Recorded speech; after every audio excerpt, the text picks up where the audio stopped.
আজকের ভিডিওতে আমি দেখাবো আপনার রেশন কার্ডে কোনো সমস্যা আছে কি না সেটি কিভাবে চেক করবেন।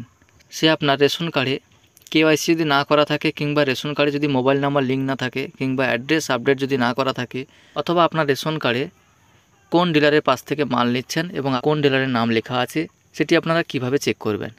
শুধুমাত্র আপনারা এক ক্লিকেই চেক করে দেখে নিতে পারবেন। তার আগে আপনারা যদি চ্যানেলে নতুন হয়ে থাকেন অবশ্যই চ্যানেলটাকে সাবস্ক্রাইব করে দেবেন এবং পাশে থাকা বেল আইকনটি অল করে দেবেন। চলুন তাহলে দেখে নেওয়া যাক। সেটা দেখার জন্য প্রথমে আপনারা এই ফুড সাপ্লাই ডিপার্টমেন্টের অফিসিয়াল ওয়েবসাইটে চলে আসবেন। food.wb.gov.in এটি লিখে সার্চ করার পরে এই ওয়েবসাইটটা খুলে যাবে। এরপরে আপনারা পেজটাকে স্ক্রল করবেন।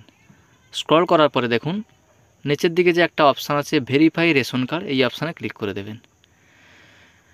এই অপশানে ক্লিক করার পরে এরকম একটা পেজ খুলে যাবে। এখানে আপনি রেশন কার্ড নাম্বার জায়গায় রেশন কার্ড নাম্বারটা বসিয়ে দেবেন। রেশন কার্ড নাম্বারটা বসিয়ে দেওয়ার পরে ক্যাপচা কোডে ঘুরে ক্যাপচা কোডটা বসিয়ে সার্চ এই অপশানে ক্লিক করবেন। সার্চ অপশানে ক্লিক করার পরে দেখুন পেজটাকে আবার স্ক্রল করবেন। এরপরে দেখুন আপনি যে রেশন কার্ডটা বসিয়েছেন সেই রেশন কার্ডের ডিটেলস এখানে চেক করে দেখে নিতে পারবেন। প্রথমে আছে আরসি ক্যাটাগরি, অর্থাৎ রেশন কার্ডের ক্যাটাগরি। আপনার যে ক্যাটাগরি যদি SP+H হয় তাহলে SP+H লেখা থাকবে, যদি P+H হয় P+H লেখা থাকবে, অথবা যদি RKS 1 কিংবা 2 হয়ে থাকে সেক্ষেত্রে আপনার যেটা হবে সেটা লেখা থাকবে।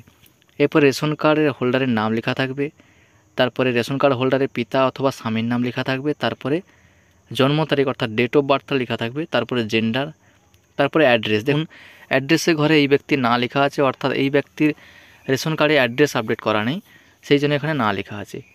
এরপরে FPS নেম অর্থাৎ রেশন ডিলারের নামটা লেখা আছে। এইটা আপনি চেক করে দেখে নেবেন যে আপনি যে ডিলারের পাশ থেকে রেশন সামগ্রী নিচ্ছেন সেই ডিলারের নামটা এখানে লেখা আছে কিনা। যদি না লেখা থাকে তবে আপনাকে এটা আপডেট করতে হবে, না হলে পরবর্তীকালে আপনার রেশন পেতে সমস্যা হতে পারে। এরপরে দেখুন আধার নাম্বার লেখা থাকবে, তারপরে মোবাইল নাম্বার যদি আপনার লিঙ্ক করা থাকে মোবাইল নাম্বারটা লেখা থাকবে, তারপরে ফ্যামিলি আইডি নাম্বারটা লেখা থাকবে, তারপরে EKYC দেখুন ডান এখানে ইয়েস লেখা আছে, তারপরে আধার সিটের দেখুন ইয়েস লেখা আছে, স্ট্যাটাস দেখাচ্ছে অ্যাক্টিভ। এইভাবে আপনারা ফুল ডিটেলস চেক করে দেখে নেবেন। যদি আপনার সমস্ত কিছু ঠিক থাকে কোনো অসুবিধা নেই। বর্তমানে দেখুন রেশন কার্ডে মোবাইল নাম্বার লিঙ্ক না করা থাকলে কিন্তু রেশন ডিলার আপনাদের বলছে যে আপনার রেশন কার্ডে প্রথমে মোবাইল নাম্বার আপডেট করুন, তারপরে রেশন তুলতে পারবেন। যদি রেশন কার্ডে মোবাইল নাম্বার লিঙ্ক করা না থাকে সেক্ষেত্রে এখানে দেখুন মোবাইল নাম্বারে ঘরটা ফাঁকা থাকবে। এইভাবে আপনারা খুব সহজে আপনার মোবাইল অথবা ডেস্কটপ থেকে আপনার রেশন কার্ডের সমস্ত ডিটেলস চেক করে দেখে নিতে পারবেন।